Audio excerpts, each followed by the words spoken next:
here's Adam and Eve in the garden before the fall, and here's you. And, of course, Adam and Eve didn't have clothes, but I had my artist put leaves on this because I was teaching in Tennessee, which is really a good argument for evolution. And a lady was all upset because I was showing naked people at church. Y'all shouldn't be showing naked people at church. You're showing naked people right up on the screen. There's naked people. There's two naked people. I said, what is a naked person? And she said, well, it's a naked person. I said, naked. She spelled it naked. And I said, okay, naked. And you're done naked. And I said, all right, well, I'll put some leaves on there. So I put some leaves on. But Adam and Eve didn't have leaves. They didn't have any of that. But anyway, at least you're not looking at naked people and stumbling. So anyway, we asked the question, there's Adam and Eve in the garden, perfect fellowship, walking with God, the cool of the day, all of that, no toil. Who would you rather be, Adam and Eve or the Christian? Yeah, what are most people going to say? Adam and Eve, because it's all the fall. If we hadn't had the fall, just the fall caused everything. If they just hadn't messed it up in the fall, we'd all be so happy. But here's the problem. If they had not fallen, they would have been destined to spend eternity on the earth because flesh and blood can't enter the kingdom of God. But since they fell and their Adam life in them was defeated, and then we were born after them, and Christ came, and as we said, He came down, and He came as a man, but He had the very life of God, and He put His life in us. We're now Christians. And do you know that we get to spend eternity in heaven, and we're going to marry God? Who would you rather be? Yeah. And so what we see is, since He was the slain lamb from the foundations of the world, that it was always God's plan that man start on the earth and end up in heaven. But it wasn't His plan for you to stay in the garden. Now, He didn't make you fall, but He knew you would fall, and He planned on you falling. And the fall, you didn't sin. I mean, the fall didn't make you a sinner. You fell because you were a sinner. You really weren't made to live in the garden. In fact, Adam and Eve were so bored in the garden that they were talking to a snake. A snake. Now, if they'd have been there another 300-400 years, they would have had a pet rock named Wilson, and they would have been talking to it. And if you stop and think about this, and it's really an odd thought, but 99% of what gives you joy is because of the fall. You help someone, it's because of the fall. The child returns, and it was because of the fall. You invent an artificial limb, and it helps somebody, and it's because of the fall. And you make electricity for somebody, and it's because of the fall. And you do all these things because of the fall, and you help people because of the fall. Do you know how much joy you're getting because of that? And how much creativity you have because of that? And it's not something that we're making up, but it's something that Paul says in 1 Corinthians 15:45. He says, it is written, the first man, Adam, became a life-living soul, but the last Adam became a life-giving spirit. And so Adam came and he had a soul, and he was life-giving in his soul, but he wasn't life-giving in his spirit. However, the spiritual is not first. But he says the earthly, the natural is first, and then the spiritual must come. So Adam and Eve weren't complete. They were a man and woman in process, and the completion would come as they became spiritual. The first Adam is from the earth. He is earthy. The second Adam is from heaven. As is the earthy, so also are those who are earthy. As is the heavenly, so also are those who are heavenly. Just as we have been born in the image of the earthly, we shall also bear the image of the heavenly. And so Jesus was never plan B, He was plan A. Adam and Eve were not God's final product. You're His final product. And His goal was always that you would have Christ in you, and that He would come and He would have His bride, and it would all fit together. It's also in the fallen world that we learn, because you can't learn without contrast, can you? You can only learn in contrast. And so if we didn't have a fallen world, you would know nothing. Because I can only tell you that it's hot if you know what cold is. I can only reveal your heart through choice, but I can't reveal your heart where there is no choice. Would you like a cup of coffee, or a cup of coffee? Well, thanks, I'll have the coffee. Because that's what you're offering. That's all you get is coffee. So without contrast, you can't choose. You can't reveal your heart. You can't learn. And without contrast, you can't have any joy. Do you know that if all you ever had in your life was success, you would kill yourselves? And that only 2% of millionaires' children contribute anything at all to society, and what they contribute is very little? I mean, that's an amazing thing. Struggle benefits me in so many ways. My son, I came outside and he was underneath his truck at 7 in the morning. I said, "Mate, what are you doing?" He said, "Well, I got to change oil and get to work." And I said, "You got 20 minutes to change the oil." And he goes, "Yeah, well, it doesn't take me 20 minutes. I said, "Okay." So I went to work and I came back at about 7 o'clock at night. He's still underneath the truck. He's got all these tools he's bought from the tool supply place. He must have had 20 different gimmicks, all made in China, on how to take this filter off. None of them worked.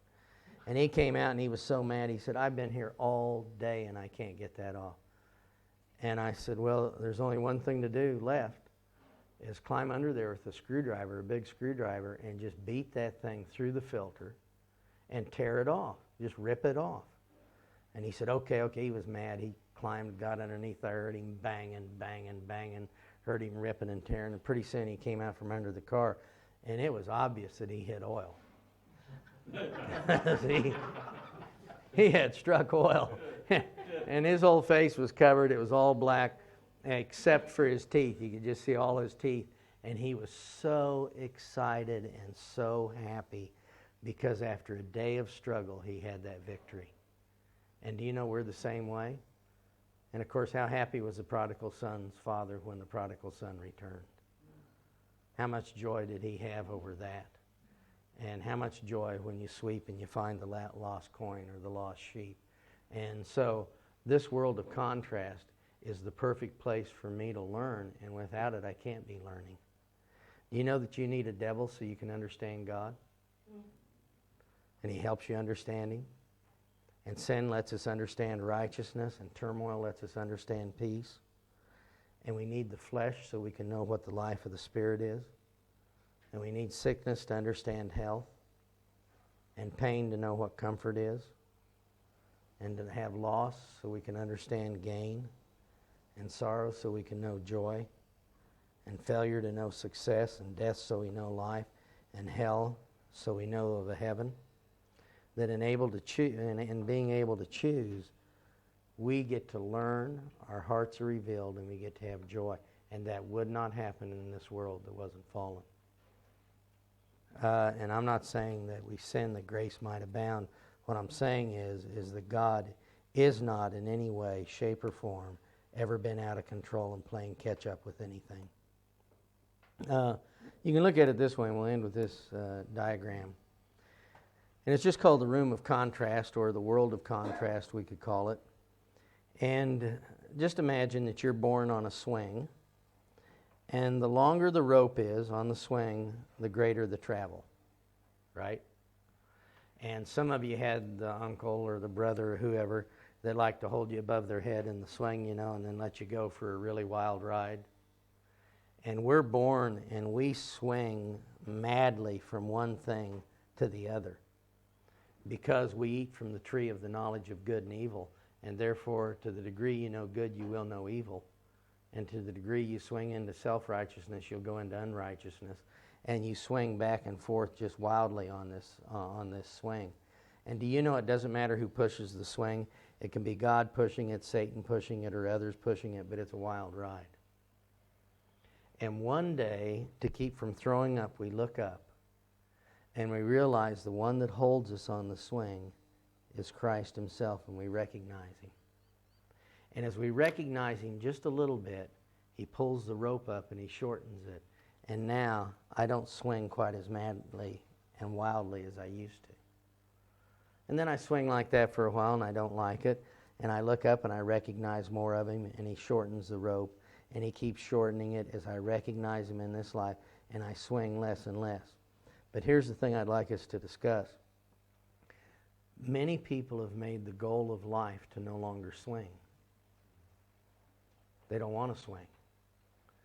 And the day you don't swing anymore, I think it's time for you to die and go to heaven. Because here's why you need to swing. We said that we're to live with Him as He lived with the Father. And so we know that all that God was flowed into Him. And what He did, He didn't do. It was God doing it through Him. And now we're connected to Him, and He would live His life through us at every point. Now, if I don't swing sometime today, and I don't need to swing as madly as I did because we're maturing. And it says that we're to be perfect as Christ is perfect. And we know that word perfect means to be mature. That we're to be mature, and a 2-year-old is mature as a 2-year-old, and a 6-year-old as much as a 6-year-old. We're to be mature people. Mature people swing less, but you must swing, and here's why. If sometime today I don't swing into some insecurity, I will not stop and say, wait a minute, I wouldn't be feeling this insecurity if I would have stopped at the beginning of the day and said, Jesus, come and be my security today. So everything, if God is for me, then who's against me? Then everything is working for me.